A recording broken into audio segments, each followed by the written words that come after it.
Hi, my name is Trinity Boyd. I am fixing to present my phonemic awareness lesson. Today's date is September 22nd, 2019. My number of minutes is 15. My grade level is first grade. My objective is the teacher will differentiate long from short vowel sounds and spoken single syllable words.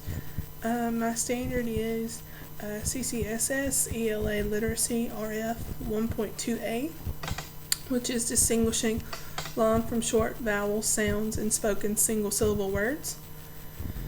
My behavioral objective is that the learner will orally sound out single syllable words by segmenting initial, middle, and ending sounds in spoken single syllable words with at least 85% accuracy. The review is the teacher will ask the students to pound and sound out 3 words in order to review segmenting single syllable words. 3 different students will come to the board and review one word by following the teacher-led instructions of pound and sound.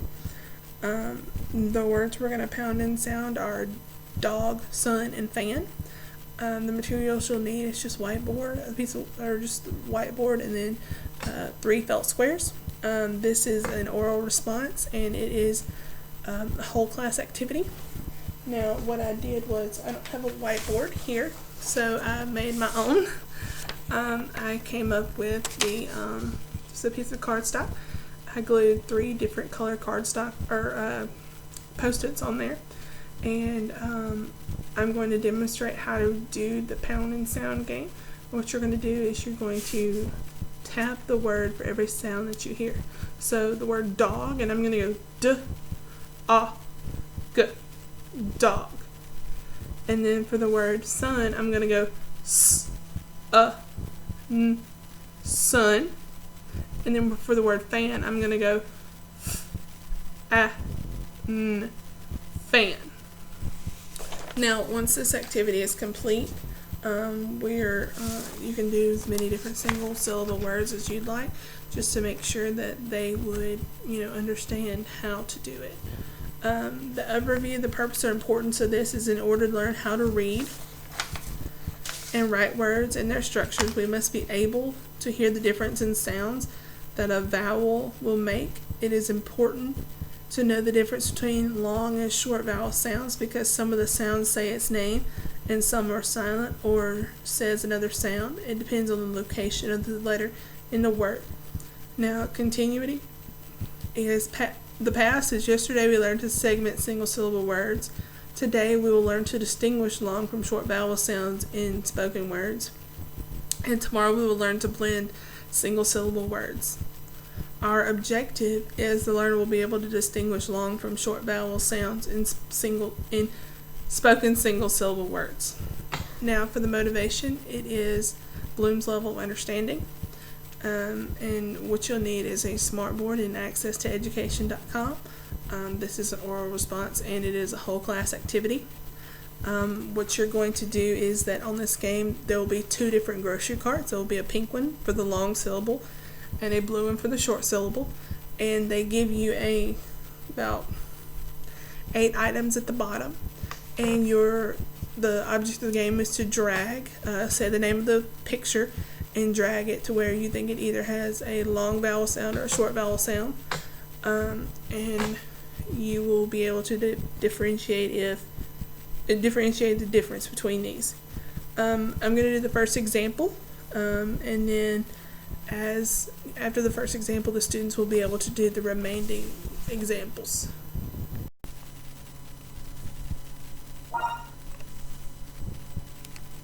Put all the pictures with a long vowel sound like rake on this side. Put all the pictures with a short vowel sound like hat on this side. Hit the done button when you're finished.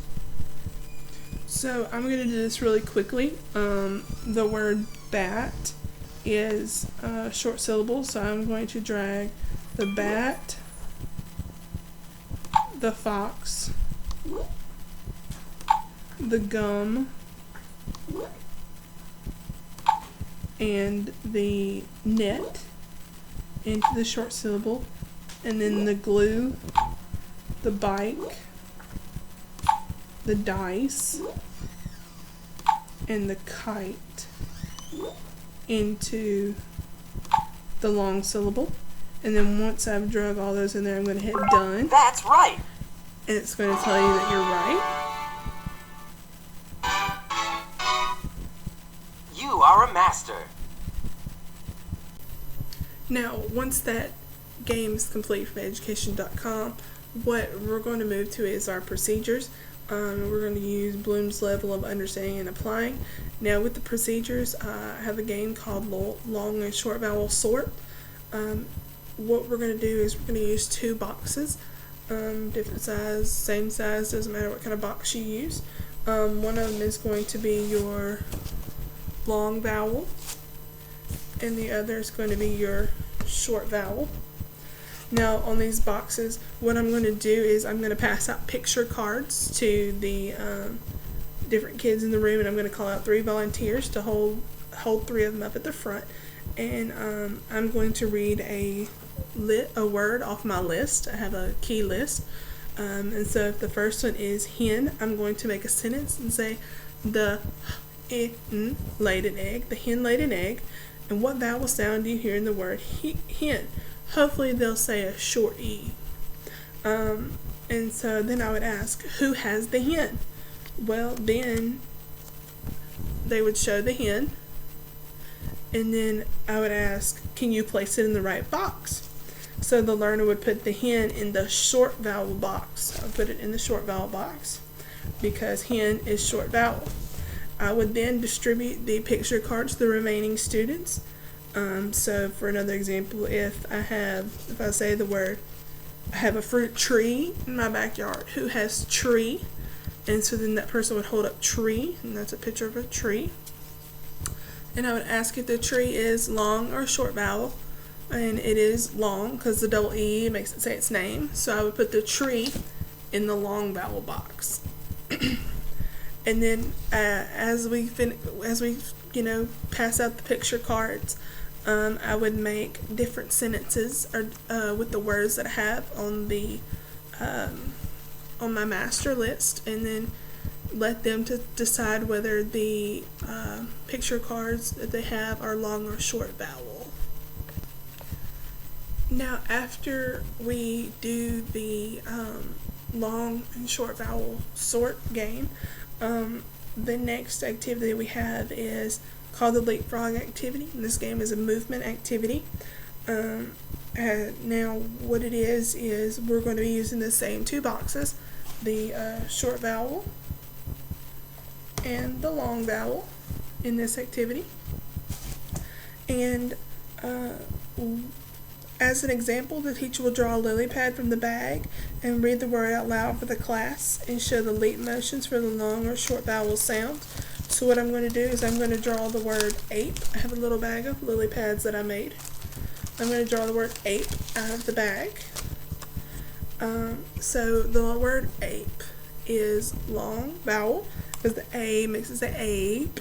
Okay, so what I'm going to do is once you draw the lily pad and read the word, the learner will assume their leapfrog position, and if it's short vowel, they'll jump forward 1 time. If it's long vowel, they'll jump backwards 2 times, and they're to stay kind of in their desk area. I know that the jumping may not be a whole lot of room, but they should have plenty of room to make small jump forwards or jump backward motions. And so I would put ape in the long vowel box. And for one more, I would do the word kite. And there's a kite. And with the word kite is a long vowel. So I would jump backwards 2 times and then put that in the kids would put that card in the long vowel box. Now, for the next activity, for my closure activity, the teacher will pull up an interactive PowerPoint and call students to the smart board to choose a photo, guess the vowel sound, whether it's long or short, and then we'll check the work as a class. Now, the only things you'll need is the smart board and the interactive PowerPoint. This is an observation, and it is a whole class or individual activity, so either one. I'm going to pull pull up the PowerPoint. Give me just a second. So there's the PowerPoint. Now if I have selected the photo dog, what I would do is I would select the photo and drag the word dog, drag the dog short vowel sound and put him there. And then the cube I would put in the long vowel sound. And you would just go through and move.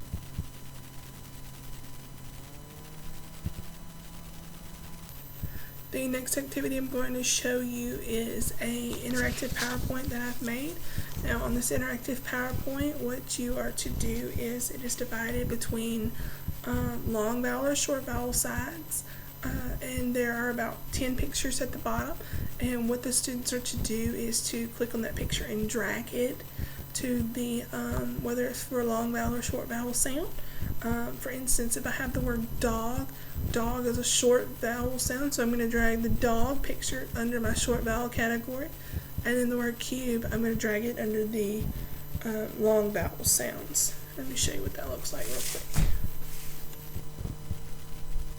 See my long and short vowel. Okay, so then for homework, these students will cut out and glue magazine items, images of items with long and short vowel sounds. The learner will separate the image between long and short vowel sounds on separate sides of the paper.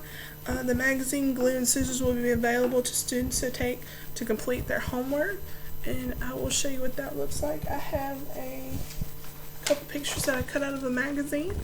I have the long vowel, I have the bone and the ice, and then for the short vowel I have a pen, a hat, a cat, and a dog.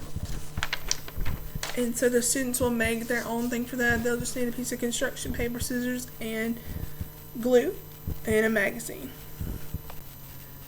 For the early finishers part of my lesson, what it is the learner will complete the short and long vowel review worksheet by using one color crayon of their choice and circle whether the word listed above is a long vowel or short vowel in the word.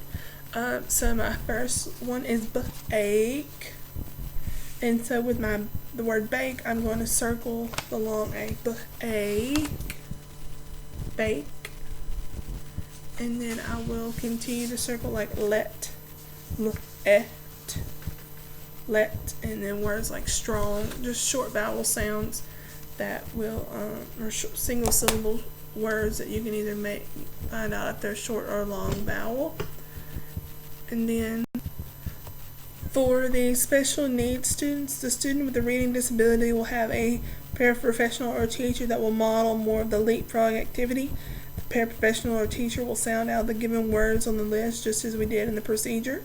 The student will do the body motions of the long or short vowel to represent each vowel sound in the word.